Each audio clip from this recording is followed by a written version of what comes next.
every Tuesday. So I'm going to need you to go ahead and send $75. This isn't new by any means. We all know that one woman who had the guy who, oh my God, baby, I'm so sorry. I've been looking for a job so hard, but I can't find one. Can you please just pay for everything while I play Xbox? We all know that. At least y'all are being loud about it now. And just to be clear, we know there are women like this. They've always been loud about it. They're always like, yep, this is what I want. I want you to pay for all my things. I want to stay here.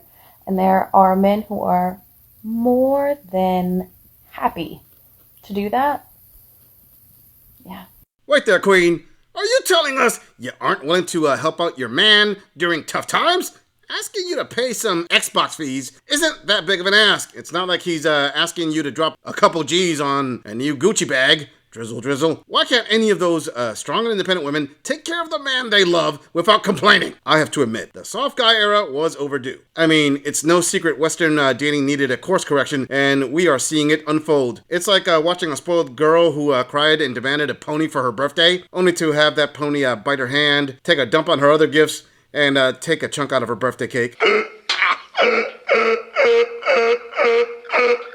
Moving on. Nowadays, it's not the boys that hurt me. It's really the hybrid ones that used to be boys, but then they turned into like soft little mushy men. If you guys need scientific data about it, I'll give you some scientific data. Out of all the men that I've met in New York so far, 2 of them have hurt me, and they've both been soft boys who are slightly emotionally available, but like kind of on the fence, treat you really well, like take you out on proper dates, but then they're in the end they're just like not there fully for like a relationship. These boy hybrid boys are dangerous because if they were to just portray themselves as a boy, you wouldn't give them the time of day, you would just rule them out. But because they're taking you out on these like proper dates, they're literally giving you emotional connection, they're kind of just like dragging you on this leash that like you could potentially be their girlfriend, that's when you kind of just room for them to absolutely destroy you.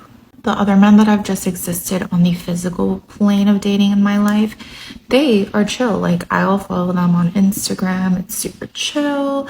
There's no hard feelings because they know what they want from the beginning. They're very clear. If you guys are confused about what kind of men I'm talking about, it's the ones that are on Hinge that say looking for short, open to long, or vice versa, looking for long, open to short. Like, both are dangerous. I don't know, not on Hinge anymore. Nowadays, if a boy tells me he's soft, I'm like, wow, drizzle, drizzle, soft guys are dangerous. Dang, this queen says that a soft guy is a player who has adapted to a new field, and per her scientific evidence of personal dating in New York, it is proven without a shadow of a doubt. Yeah, we all buy that. Listen, this is nothing more than another story of a young woman who ignores the nice guys and rocks up mileage with Chad/Tyrone of a different strategy. There really isn't an F-boy hybrid type out there. They are just experienced hunters who changed up their tactics. A player is a player, and the nice guys are boring for these modern-day makeup plastering video princesses. In fact, I will argue that women, especially younger women, have emotionally hurt men more often than the other way around. Am I complaining about that? Nope. It's called inexperience, and young men will either learn from it and adapt, or become beta imp chumps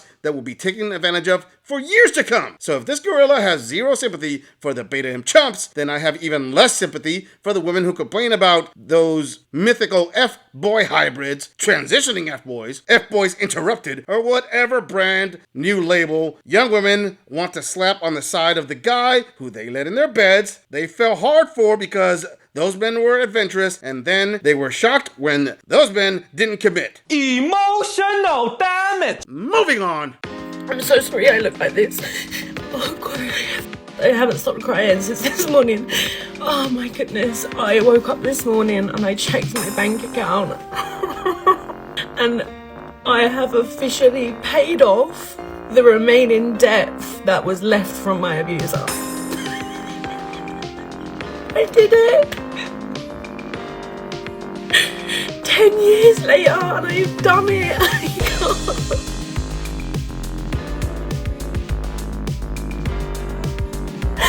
Oh my God! It has been the longest 10 years. But I've done it. My last ever payment to paying those debts back, and I just, oh god, I just feel on top of the world, honestly. I don't know what to do with myself. I feel to celebrate my own skin. Paying off debt from your financial abuser after 10 years. What? This is exactly what 90% of all divorced men go through, and they aren't allowed to call themselves financial abuse victims by society. What kind of Mickey Mouse crap is this? You know, I think we should call an audible on the Drizzle movement to include all those alimony financially abused men out there making it with no one's help. I mean, she's out here with tears of joy after paying off debt accumulated by her ex. Ladies, by this measurement, do you know how men in the West should react after divorce grapefruit, and all of you should accept it?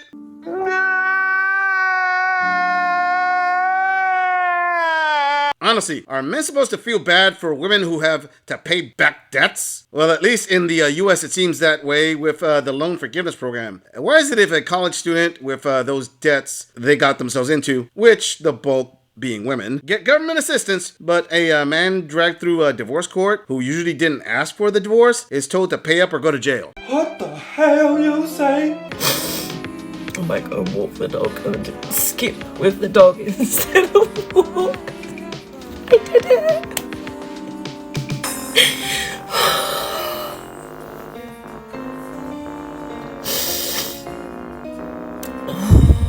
I can't believe it.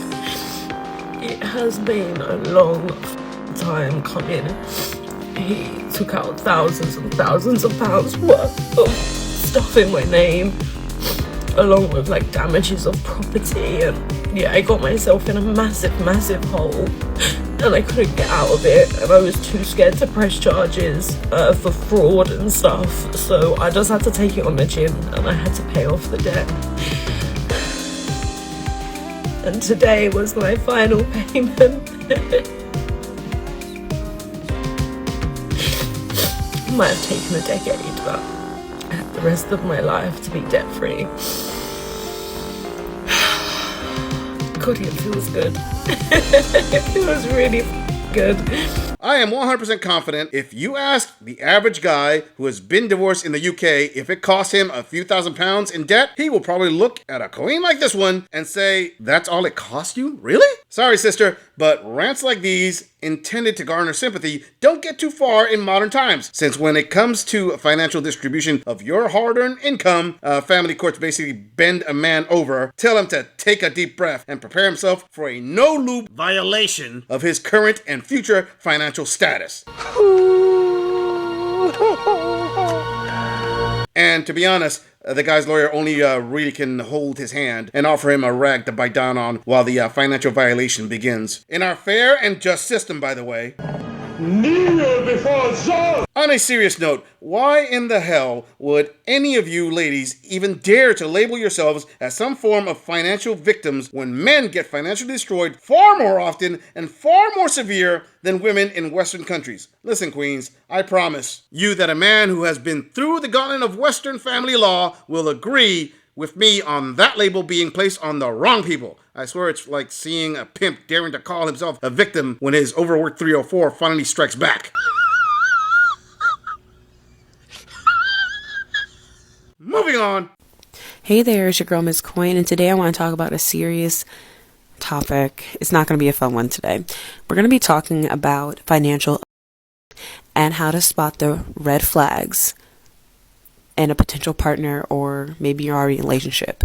This is just informational, and I really want to help someone, so I hope this reaches someone who really needs it, or if you know someone, I hope that this video can help you. So, unfortunately, this is very high in our country, in the United States, and where there is usually financial. So financial is when your partner is affecting your ability to earn income. They will cripple you emotionally and make it so impossible for you to leave that situation. And usually what keeps people in those situations, like those domestic situations is because they cannot financially afford to leave.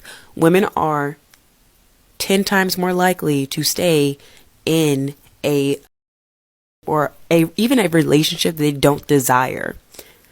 They have no desire to be in no longer. They cannot leave it because they cannot afford to. She said DV is very high in our country. Kaween, when you start your videos with a statistical lie, that automatically puts you in a bad light. And this gorilla isn't pulling that out of his rear end. In fact, you can check me by entering a Google search of what's on the screen. And even the search engine gods will say intimate partner violence in the U.S. declined from 1993 until 2014. It will state the fragging of female partners did increase. Now, that doesn't state the type of relationship. If you dig further, you will find physical violence and grapefruit actions are far higher between two female couples versus straight relationships. Links in the description. Typical tactic of trying to correlate non-statistically provable high rates of victimhood to hype up another non-statistically provable high rate of victimhood. You know what the cure for this so-called financial abuse is, ladies? Get a job. And the BS of women are 10 times as likely not to leave because of financial abuse. Where did she pull that crap out of? Oh, my counter to that is simple. Take a look at the female-led 70% plus divorce rate to quickly debunk that crap. Kaween, you have got to stop with the smoke and mirrors. The only ones who are going to listen to this crap are the unemployed soccer moms who are going to ruin their marriages over a false narrative. Are you pondering what I'm pondering? So let's get into the red flags. Pressuring you to bail them out of financial hardship, taking money without permission, running up your credit, ruining your credit, co-signing and not paying their half, not paying bills that's in your name, offering to invest your money for you, taking advantage of you not being financially literate, basically, and isolating you from your friends and family. Maybe they might move you to a neighborhood that's far away so you can't get to someone. Controlling your ability to earn money, pressuring you to quit your job, make you late to work or miss work, mocking your career or small business, stalking or harassing you at work, constantly checking up on you at work, sabotaging your work duties, limiting where you can and cannot go, and mocks your parenting skills. I'm going to leave these up here, so feel free to screenshot the last two slides.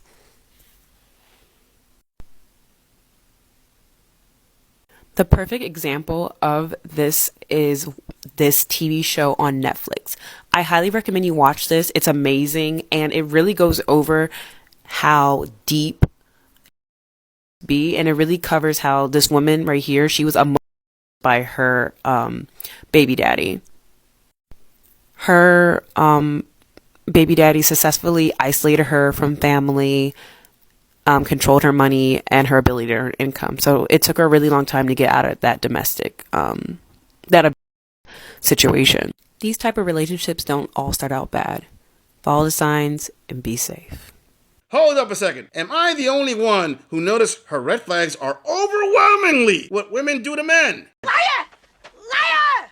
Liar! Fam, come on. It doesn't take a rocket scientist to figure this out. I mean, the first one is pressuring you to bail them out of financial hardship. That's men taking care of women. Who do you think is covering those student loans for those gender studies degrees? Surprise, surprise, surprise. Taking money without permission, running up credit, not paying bills in your name. I can almost hear my male viewers saying ding for every one of those I spotted off. And who are the ones being abused again? Her part two isn't much better. Make you late to miss work, mocking your career, harassing you at work, mocks parenting skills, limiting where you can go. Damn, that's 80% of all married men as a best guess estimate. And some of the bullets she has after that are laughable, like doesn't allow access to banking. Yeah, that's a smart man protecting his money from overspending. Another, scrutinizing every dollar you spend. Yeah, Kaween, you don't need a new dress every pay period. And lastly, getting out of this situation can be difficult. How exactly when you get child support, alimony, and 50% of all assets pay out when you leave? I'm going to say this for these ladies to realize something. Just like men have to pay out everything in divorce